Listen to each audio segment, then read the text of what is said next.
নির্বাচন নির্বাচন নির্বাচন এতদিন যাবৎ গত 15 বছর যাবৎ সোশ্যাল মিডিয়াতে আমরা দেখছিলাম যে বিএনপি জামায়াত পাশাপাশি অন্য যে দলগুলো আছেন যারা আওয়ামী বিরোধী শক্তি রাজনৈতিক দল হিসাবে তারা মোটামুটি সবাই একজোট হয়ে ফেসবুকে নানান ধরনের অ্যাক্টিভিটিস চালিয়েছেন আওয়ামী লীগ সরকারের বিরুদ্ধে।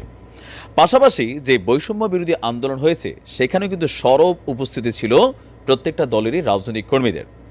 এখন দিন শেষে যখন আওয়ামী লীগ সরকারের পতন হয়েই গেল, এখন পালাবদলের প্রশ্নে সামনে আসছে কে যাচ্ছে রাষ্ট্র ক্ষমতায়। আগামী শনিবারের আগে একটা চাঞ্চল্যকর অবস্থান তৈরি হয়েছে সোশ্যাল মিডিয়া প্ল্যাটফর্ম। আচ্ছা, একটা কমেন্ট আমার একটু করেন তো, আমার ইউটিউব চ্যানেলে বা ফেসবুকে এতদিন যাবৎ যারা সাবস্ক্রাইব করে বসে আছেন এদের মধ্যে কি আসলে সবাই জামায়াতের লোক নাকি বিএনপির লোকও এখন যারা কমেন্ট করতেছেন যে ভাই আমি বিএনপির বাট আমি চাই জামাত আসুক, এই বিষয়টা আমার একটু কনফিউশন তৈরি হচ্ছে।